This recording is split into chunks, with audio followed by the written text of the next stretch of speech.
Hey everyone, hello and नमस्ते friends. Welcome back to my channel Barewal Rashmi. I hope आप स्वस्थ होंगे, मस्त होंगे। तो चलिए आज की वीडियो की स्टार्टिंग करते हैं।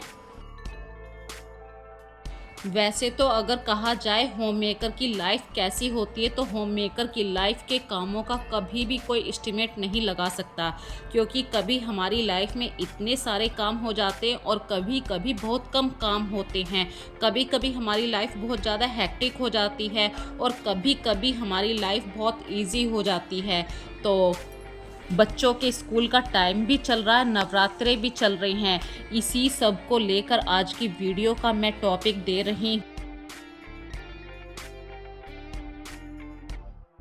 100% काम आएंगे कुछ यदि हम नियम से काम करते हैं। जैसे कि रात में ही प्लानिंग कर लेते हैं सुबह को हमें क्या बनाना है। मेरे घर में देखिए, हम 4 मेंबर हैं और 3 का फास्ट है, और कार्तिक अभी बहुत छोटा है तो उसका फास्ट नहीं है, लेकिन स्कूल है, उसका डेली स्कूल है, क्योंकि बच्चों के नए सेशन चले हैं।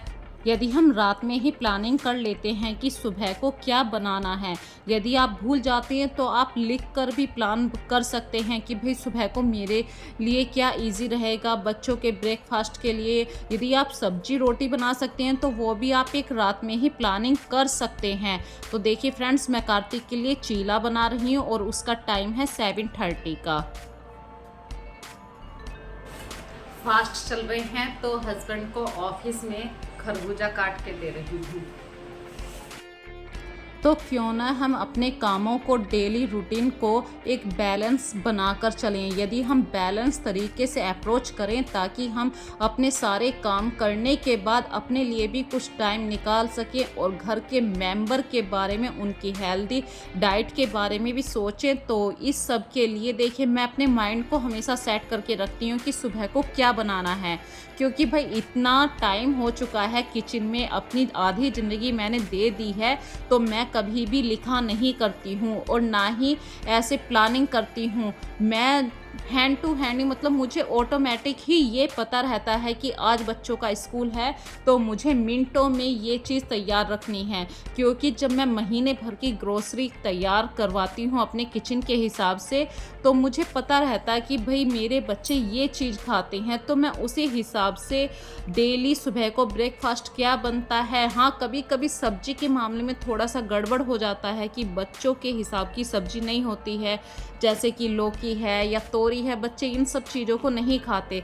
लेकिन फिर भी मैं उनके लिए, चाहे मुझे 2 आलू उबालकर उनके लिए आलू पराठे ही क्यों ना बनाने हो, या फिर चावल को उबाल के फ्राई राइस ही क्यों ना बनाने हो, तो ये सब मेरे लिए देखिए, मुझे बिल्कुल बोरिंग काम नहीं लगता है।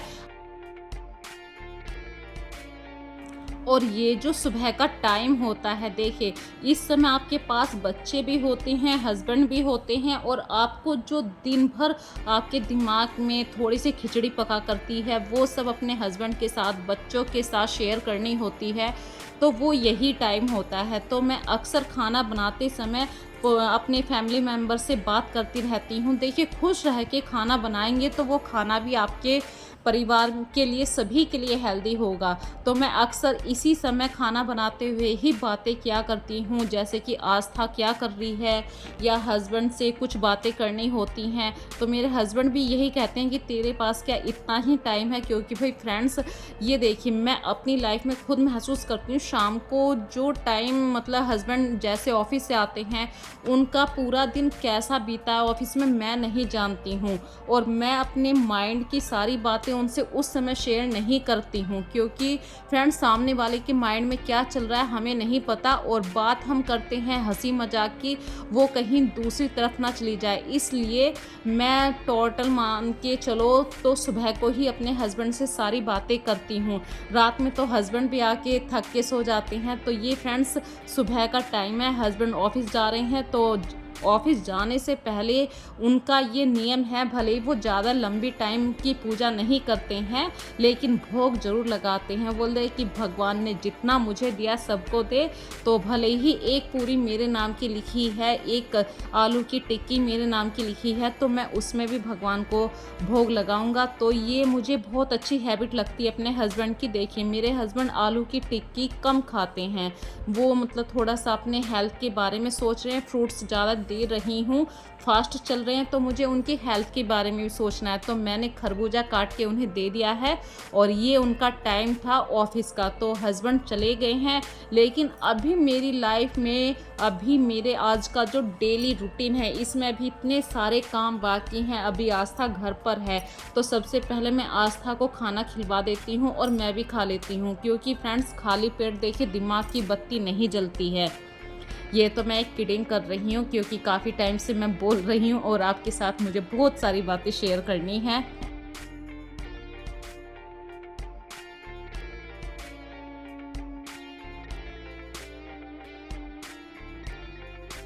तो आलू की टिक्की मुझको और आस्था को बहुत ज़्यादा पसंद है। तो आस्था चाय के साथ ले रही है, क्योंकि आस्था को फ्रेंड्स जुकाम हो रहा है। 2 दिन पहले उसको बुखार भी आया था, तो मैं अभी उसको दही नहीं दूंगी। और जब आस्था ने चाय ली है तो मैं भी चाय के साथ ही खा लूँगी। ये देखिए ये परिवार का एक नियम होता है। यदि आपके घर में थोड़ी सी दही है तो आप कोशिश करेंगे एज ए हाउसवाइफ होने के नाते कि वो दही अपने हस्बैंड को दें या बच्चों को दें। लेकिन एक और बात है फ्रेंड्स, देखिए यदि बच्चे की तबीयत ख़राब है तो माँ होने के नाते जैसा बच्चे खा रहे होते हैं वही खाना माँ भी खाती है। तो मैंने आस्था को चाय शेयर करी है, तो मैंने भी उसके साथ चाय ली है। तो ये एक ऑटोमेटिक मतलब रिलेशन होता है, माँ बेटी का होता है, माँ बेटे का होता है, हस्बैंड वाइफ का होता है, एक दूसरे की केयर होती है।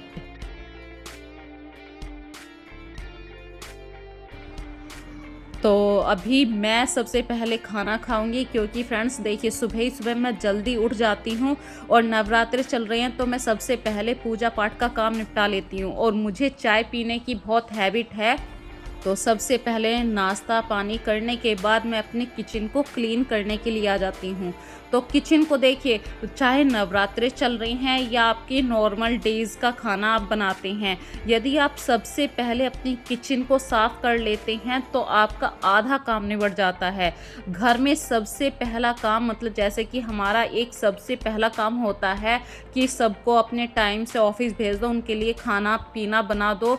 तो वैसे ही क्लीनिंग के मामले में यदि आप सबसे पहले किचन के सारे काम निपटा देते हैं, चाहे वो वाइपिंग का काम हो, बर्तनों को साफ़ करने का हो, या गैस को साफ़ करने का काम हो, या किचन को पूरा अरेंज करने का काम हो, आप जैसे भी चाहें यदि अपना काम सबसे पहले किचन से शुरुआत करते हैं तो आपके घर का बहुत बड़ा काम ख़त्म हो जाता है, क्योंकि किचन ही सबसे ज़्यादा फैलती है। और किचन के काम निपटाने के बाद फ्रेंड्स मैं थोड़ा बहुत जो मेरे घर का सामान फैला हुआ है उसको सही कर लेती हूँ। और इसी बीच मैं अपने घर में टीवी चला के रखती हूँ या कोई भी म्यूजिक चला कर रखती हूँ। खैर उसकी आवाज़ मैंने साइलेंट कर रखी है ताकि आप लोगों के सामने वीडियो में नहीं आने की, क्योंकि कॉपीराइट या स्ट्राइक पड़ने का डर रहता है। इसलिए मैंने जो टीवी का वॉल्यूम है वो इस समय वीडियो रिकॉर्डिंग करते समय म्यूट कर देती हूँ। पर म्यूजिक सुनना मुझे बहुत पसंद है और काम करते हुए तो मुझे पता नहीं चलता कि म्यूजिक उधर चल रहा है और काम कितनी जल्दी मैंने निपटा दिया है। तो आस्था को भी मुझे लगता है ये हैबिट है। आस्था जब कभी पढ़ा करती है और वो बोरिंग फील करती है तो वो अक्सर आके म्यूजिक चला देती है। तो मुझे कहीं ना कहीं लगता है आस्था बहुत ही मतलब मेरी तरह करती है। कुछ काम ऐसे कहते हैं ना कि माँ बेटी का हमेशा कुछ ना कुछ कनेक्शन रहता है, कुछ ना कुछ माँ बेटी के गुण आते हैं। तो आस्था में पता नहीं कहाँ से ये गुण है, वो भी अक्सर म्यूजिक को सुना करती है। तो फ्रेंड्स टोटल मिला के पूरे घर में मैंने झाड़ू लगा ली है। और झाड़ू तो इस समय मतलब मौसम ऐसा हो रहा है, आज मौसम के बारे में आपके साथ बातें शेयर करूं तो मतलब ना तो धूल चल रही है और गर्मी बहुत ही ज़्यादा उमस वाला टाइम सा चल रहा है, मतलब घटा हो सकती है।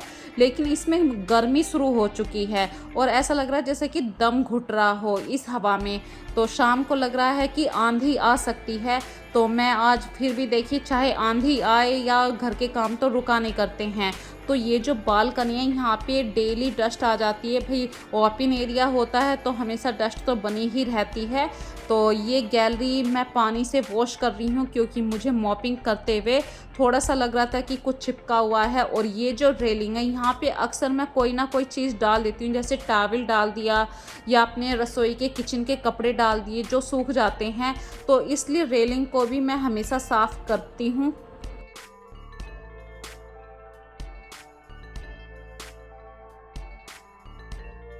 और क्लीनिंग की बात चली, देखिए जब आप अपने घर में झाड़ू कर लेते हैं उसके बाद ही आप ऐसा काम करें जहाँ से पानी वाली प्रॉब्लम है, जैसे पानी गिर गया तो नीचे छींटे हो जाती हैं, फिर वो कूड़ा उसमें चिपक जाता है। यदि आप झाड़ू लगने के बाद जैसे वॉश बेसिन को साफ़ करना है तो ये काम करते हैं तो नीचे जो कूड़ा गिरा हुआ होता है वो मतलब चिपकता नहीं है और आपकी झाड़ू आराम से लग जाती है। और जब भी मैं मतलब ऐसे डेली ही डस्टिंग करती हूँ, तो जब मैं ये डस्टिंग वाला काम करती हूँ तो कुछ ना कुछ ऐसा एरिया ले लेती हूँ, जैसे कि आज मैंने ये बोर्ड साफ़ कर दिया हैंड टू हैंड यहीं पर।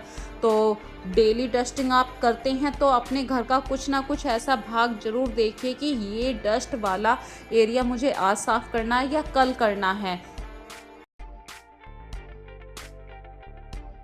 और बातों बातों में फ्रेंड्स देखिए, पता ही नहीं चला पूरे घर में मैंने झाड़ू पोछा कर लिया है।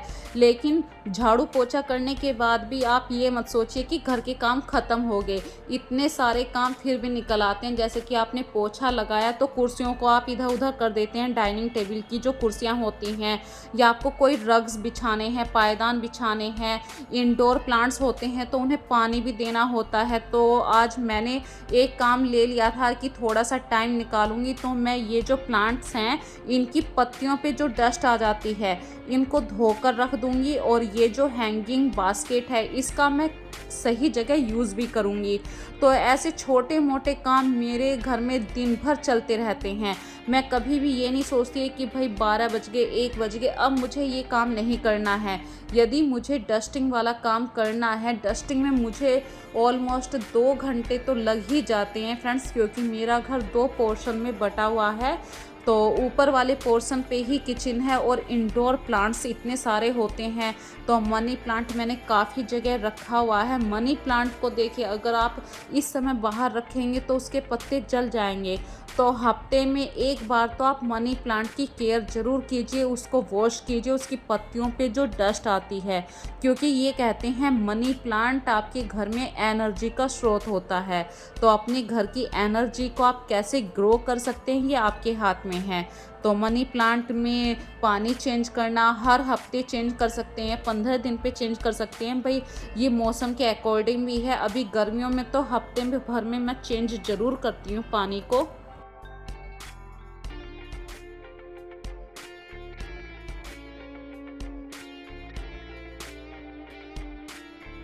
और अपने घर में चीज़ों को कैसे अरेंज करना है आपसे बेहतर कोई नहीं जानता है। तो जो मेरे घर में फ्रिज है, अक्सर मैं इस फ्रिज पे कुछ भी ना रखने के लिए अपने फैमिली मेम्बर से हमेशा कहती हूँ, लेकिन पता नहीं ये फ्रिज सबका इतना फेवरेट क्यों है कि जिसने भी लाके कोई भी सामान रखना वो फ्रिज के ऊपर आ गया या डाइनिंग एरिया के ऊपर आ गया। मैं अक्सर यही कोशिश करती हूँ कि इन दोनों जगह को खाली करती रहती हूँ टाइम टू टाइम, फिर भी यही दोनों चीज़ें सबसे ज़्यादा फिल हो जाती हैं। तो फ्रेंड्स, प्लांट्स की बात कर रही थी तो पानी तो देना बनता है। जो मेरे आउटर वाले प्लांट्स हैं तो थोड़ा थोड़ा पानी मैं सुबह और शाम इनको ज़रूर दे रही हूँ, क्योंकि गर्मी अब ज़्यादा पड़ रही है और शाम तक ही ये पौधे मुरझा जाते हैं। तो थोड़ा थोड़ा पानी यदि आप सुबह और शाम देते हैं तो आपके प्लांट्स बहुत ही अच्छे रहेंगे, हेल्दी रहेंगे। तो अपने प्लांट्स की अपने से भी ज़्यादा केयर कीजिए। ये प्लांट्स बोल नहीं पाते हैं, लेकिन इनकी हरियाली देखकर, इनके फूलों को देख के आप खुद समझ सकते हैं कि आपके प्लांट्स कैसे हैं। आपके प्लांट्स यदि फूलों से भरे हुए हैं तो समझ जाइए आप उनकी काफ़ी अच्छी केयर कर रहे हैं।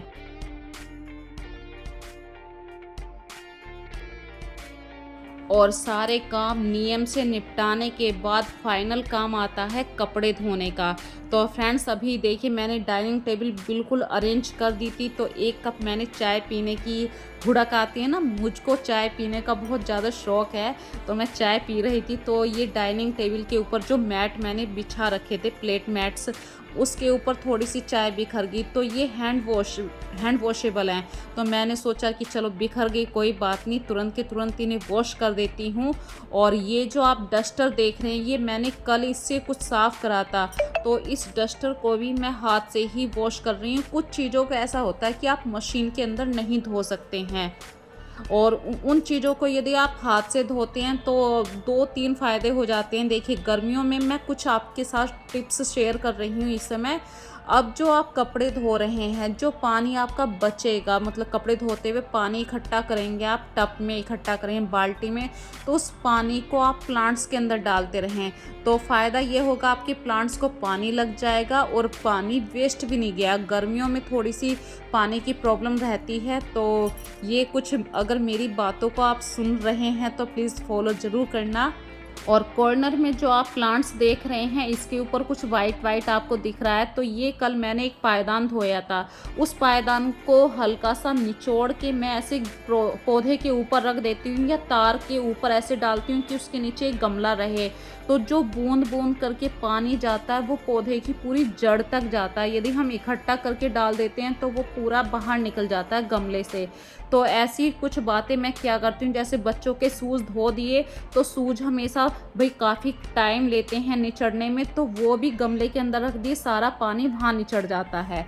और फ्रेंड्स नवरात्रे चल रहे हैं, तो मैं आज गई हूँ किसी एक जागरण में, वहाँ पे खूब मन लगा, मैंने खूब ताली बजा के गीत मुझसे गाने नहीं आते, लेकिन हाँ जय माता दी इस तरीके से हम हुंकार भर देते हैं। तो आज की वीडियो में यदि आपको कोई भी बात अच्छी लग रही है तो फ्रेंड्स तो इस वीडियो को ज़्यादा से ज़्यादा लाइक कीजिए, शेयर कीजिए, चैनल को सब्सक्राइब करना मत भूलिए। ज़ोर से बोलिए जय माता दी। फिर से मिलूँगी एक नई वीडियो के साथ, नई बातों के साथ, नए मोटिवेशन के साथ। सो फ्रेंड्स खुश रहिए, माता रानी आप सबके ऊपर अपना आशीर्वाद रखिए, अपना ध्यान रखिए।